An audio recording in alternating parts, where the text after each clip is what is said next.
चलिए दोस्तों, maths IAS academy में आपका स्वागत है। जो क्रम आपको वीडियो में दिया जा रहा था उसी क्रम में आगे बढ़ते हैं। तो आज जो आपको वीडियो दिया जा रहा है वो आंध्रा के पठार से संबंधित आपको जानकारी दी जा रही है कि जो आंध्रा का पठार है, लोकेशन में देख लीजिएगा थोड़ा सा। आंध्रा का पठार जैसे ये वाला जो क्षेत्र है, ये समुद्र तटीय क्षेत्र है। यहाँ बंगाल की खाड़ी संलग्न है, बंगाल की खाड़ी है, बंगाल की खाड़ी वाला जलीय भाग है, ये बंगाल की खाड़ी है। ये तमिलनाडु, ये आंध्र प्रदेश और तमिलनाडु का बॉर्डर आपको दिखाया गया है। अब इसमें लोकेशन में यदि आपको आंध्रा पठार के बारे में यदि आपको डायग्राम में जानकारी देते हैं तो आंध्रा का पठार ये समुद्र तटीय क्षेत्र है, ऐसे करके इसका विस्तार है। ये आंध्रा का पठार ऐसे फैला हुआ है, ये आंध्रा पठारी क्षेत्र है, ये आंध्रा का पठारी क्षेत्र है।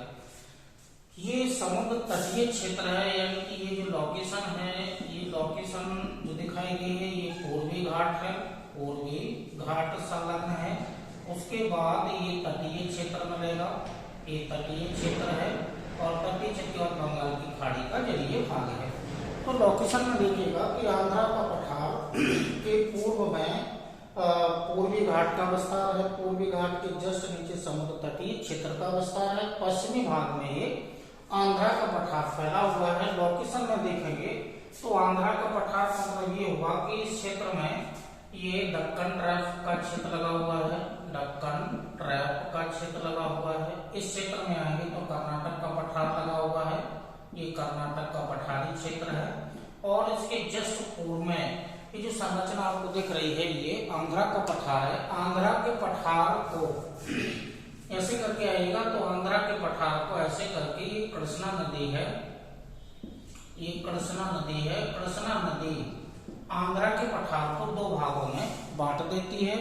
नदी के उत्तर में ये जो क्षेत्र है ये तेलंगाना का पठार है, ये तेलंगाना का पठार है, तेलंगाना पठारी क्षेत्र है, जहां पर बैसाल्ट चट्टान से संरचना का निर्माण हुआ है, यानी कि बैसाल्ट चट्टानें पाई जाती हैं, बैसाल्ट संरचना पाई जाती है।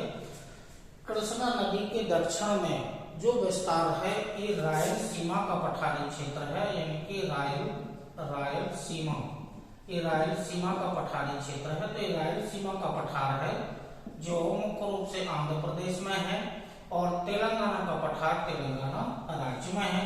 तो आंध्रा पठार को कृष्णा नदी दो भागों में बांट देती है। तेलंगाना का पठार जहां बैसाल्ट चट्टान से निर्मित संरचना का विकास हुआ है, जबकि आंध्र प्रदेश में जो मुख्य फैला है वो रायलसीमा का पठार है। रायलसीमा के पठारी क्षेत्र में कोडप्पा संरचना का विकास हुआ है, कोडप्पा संरचना का या कोडप्पा चट्टानें पाई जाती हैं, चट्टानों का विकास हुआ है, संरचना पाई जाती है। अब जो तेलंगाना के पठार के उत्तरी भाग में यहाँ से एक नदी और बहती है, डेल्टा बनाती है बंगाल की खाड़ी में।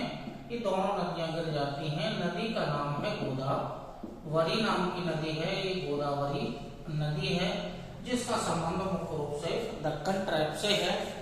अब जो गोदावरी नदी और कृष्णा नदी के बीच में जो तेलंगाना का पठारी क्षेत्र है, इस क्षेत्र में एक झील पाई जाती है। इसे ये कोलेरू नाम की झील है, ये कोलेरू नाम की एक झील है। जो कोलेरू झील है दोनों नदियों के डेल्टा क्षेत्र के बीच में अवस्थित कोलेरू नाम की झील है। आंध्र प्रदेश मुख्य रूप से आंध्र प्रदेश में इसका विस्तार है। तो अब जो कोलेरू नाम की झील है वो एशिया का सबसे बड़ा क्रिकेट बनाती है। ये एशिया का, पूरे एशिया का सबसे बड़ा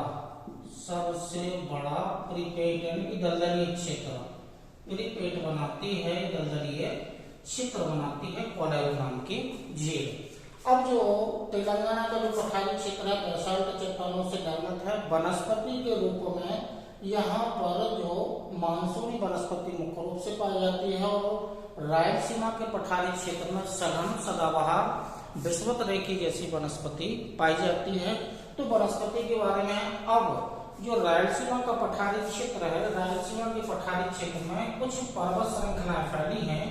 जैसे ये पर्वत श्रृंखला है तो ये जो इसका नाम है वो वेलिकोंडा है या पालकोंडा है। ये पालकोंडा नाम की छोटी सी पर्वत श्रृंखला है। यहाँ पर जाएंगे तो वेलिकोंडा है, वेलिकोंडा नाम की पर्वत श्रृंखला है। इस क्षेत्र में आएंगे तो नल्ला मलाई, नल्ला मलाई नाम की छोटी सी पर्वत श्रृंखलाएं हैं ये, जो जिनका संबंध रायलसीमा पठारी क्षेत्र से है। इस क्षेत्र में जाएंगे तो नंदयाल, नंदयाल नाम की एक पहाड़ी है। इस क्षेत्र में जाएंगे तो इरामाला, ये इरामाला नाम का एक पर्वतीय क्षेत्र है इरामाला। तो जो इन पर्वत श्रृंखलाओं का, छोटी छोटी पर्वत श्रृंखलाओं का संबंध पालकोंडा, वेलिकोंडा, नल्ला मलाई, नंदयाल, इरामाला पर्वत, इनका संबंध रायलसीमा के पठारी क्षेत्र से है। तो जो इनका संबंध मुख्य रूप से आंध्र प्रदेश राज्य से है। तो जो आंध्रा का पठारी क्षेत्र है, यहाँ से जो भी आपको डाटा दिए गए हैं या जो वीडियो दिया गया है, ये आंध्रा के पठारी क्षेत्र से संबंधित है। इसी क्रम में आगे भी आपको वीडियो दिए जाते रहेंगे।